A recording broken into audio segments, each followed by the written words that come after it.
All information contained in this podcast is general in nature and does not consider your individual circumstances. You should consider the appropriateness of this information with regards to your individual objectives, financial situation, and needs. Welcome to Sharing More Than the Sheets, a podcast to help you and your partner make better financial and lifestyle decisions so that you can both focus on the things that you love. I'm your host, Michael Khouri, financial planner, green thumb, husband, and just dad.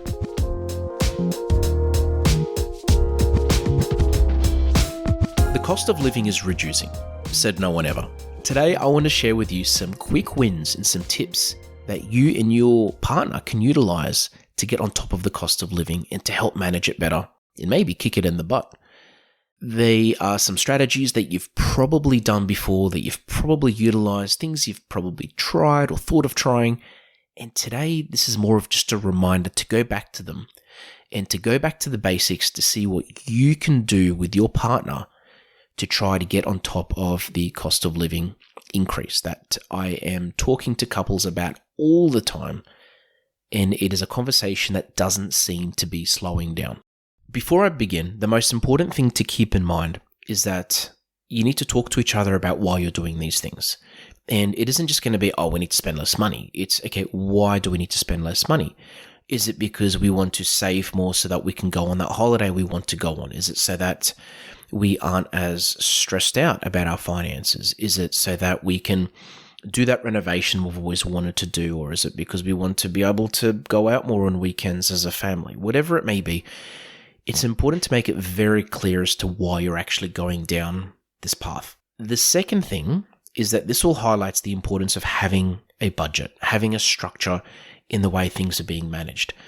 I did an episode the other day called managing your money like you manage your washing. And it just highlights the importance of having a process or a system or something in place. If you don't have that, I'd highly recommend that you contact me, or you even go back to some of my previous episodes where I talk about this whole budgeting thing. The first thing is to plan ahead. So when it comes to grocery bills, especially, planning ahead and knowing what you're sort of spending really helps, because you're then able to meal prep and you're able to plan your week out when it comes to food, because to a lot of families, food is one of their biggest expenses. I've had a lot of couples tell me that shopping online really helps. My wife and I would love to start trying it soon, because the benefit of it is you only really buy what you need. For years, I've had the habit of going to the shops with a list. If you've got a list and you're at the grocery store, you're a lot less likely to buy things that you don't need, because you'll buy what's on the list and you'll get out, instead of browsing the aisles and saying, oh, okay, what can I buy this week? Online shopping is very similar. If you do your online shopping, you essentially will just search for the items that you need, add them to cart, check out, done. And you can do click and collect, or which will avoid a delivery fee, or you can have them delivered to your house for convenience. Another big one, and this has always been my favorite, is to buy on special. So if there are things that you regularly buy as a family, and if they're on sale, buy a few of them, buy several of them, because you're most likely going to be buying exactly the same thing in a month, especially if it's something that doesn't expire, or it doesn't expire anytime soon. Another big one is to go seasonal with fruit and veggies. So only buy fruit and veggies that are in season. They're not just cheaper, but they're also going to be fresher and a lot tastier than fruit that's come from overseas or that's been sitting in the freezer for months. And another one is to maybe buy in bulk as well. So there are certain places you can go where you can buy things in bulk. Sometimes it doesn't work out cheaper. So a big tip I'll give you there is, if you see something in bulk, especially at a supermarket, have a look at the label. These days, shopping centers will put what something is per gram, for example, or per 100 grams. And just do the maths just quickly, just to work out if it actually works out cheaper buying the bigger bulk box compared to the smaller one, because sometimes it doesn't actually work out cheaper. So you'd be very, very surprised. Another one is electricity bills. So to a lot of families, electricity is a massive, massive expense. And it's increasing and increasing depending on the state that you live in as well. For some states, it's increasing a lot more dramatically than others. Heating and cooling is a big one. So when it's really hot, using the aircon. When it's really cold, using the heater. These really, really use a lot of electricity. Like, they suck up your electricity. If you've got solar, it really uses up a lot of that. If you don't, it really increases your usage levels. So just being smarter in what windows you open in the house in the morning. or to opening up more windows during the week. So what blind you open up in the morning. Because at our house, for example, on one side, there's a lot of sun in the morning, and we don't open up those windows and blinds on purpose, because if we do, we know the house is going to get hot very, very quickly. So just small things like that. Another one is laundry, running it with a full load instead of half a load. Appliances, turning things off that don't need to be on at particular times of the day, and turning things off when you're not using them, like lights. Another one is to look at cheaper options for certain things like gym memberships, phone bills, insurances. Every time you get your renewal for your insurance, for your car insurance, for your house insurance, call up when it's time to do when your gym membership comes up. Look for cheaper gym memberships. Don't just sign up for the same thing. The other day I was actually in shock. So I've got we use a tool for video conferencing. I don't want to mention names because I try to keep brands out of these episodes, but we use an online conferencing tool for meetings with clients and in each other between staff. And the other day, just for fun, there was a little button that said cancel my subscription. So because it's up for renewal. So I clicked on that just to see what would happen, and it offered me to keep my subscription and get 50% off. That's literally a $400 saving, and I couldn't believe it. So when you get your renewals for things, just maybe if there's a button that says cancel my subscription, just try to click on it and see what comes up, because normally there's an offer for something cheaper. You'll be so surprised.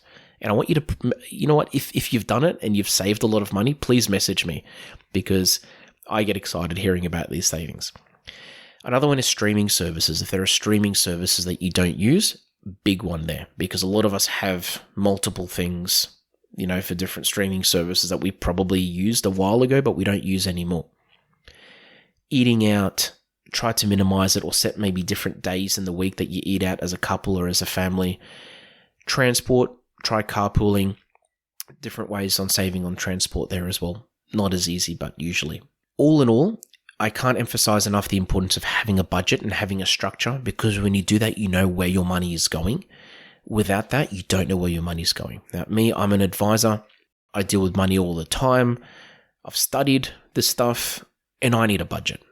So if me of all people needs a budget, if you're listening to this, you most likely should have a budget as well. Just having structure, having something in place, compared to having everything coming in and out of the one bank account. The other one is to look at debt strategies, maybe paying off debt. Reducing debt reduces your future repayments. So that's a way to improve cash flow, and setting savings goals. So if you've got goals, things that you want to save up for, set that goal, have a process or have something that you're working towards. Because honestly, it's more motivating.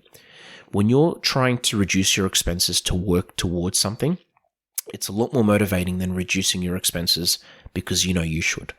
Saying that, there's also the fear factor that normally comes in, and that's also a bit motivating, knowing that if you don't reduce your expenses, you're not going to have any money left over, or you're going to have to borrow money from family or banks, and that's not cool either. It's not ideal.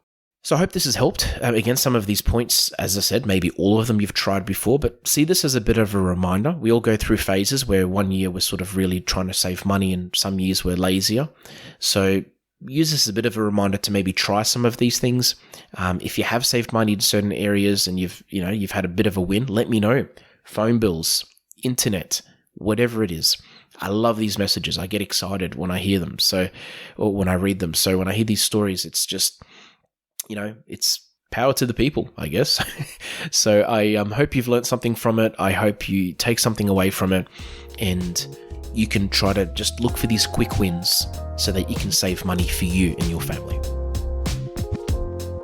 Thanks for joining us on Sharing More Than the Sheets. Please make sure you subscribe to be updated with future episode releases, and feel free to share this episode with any friends or family that you think it might benefit. Please visit us at sharingmorethanthesheets.com.au to submit questions or requests for future podcast topics. These podcasts have been brought to you by Better Financial Planning Australia. To book a 15-minute phone chat, visit betterfinancialplanning.com.au.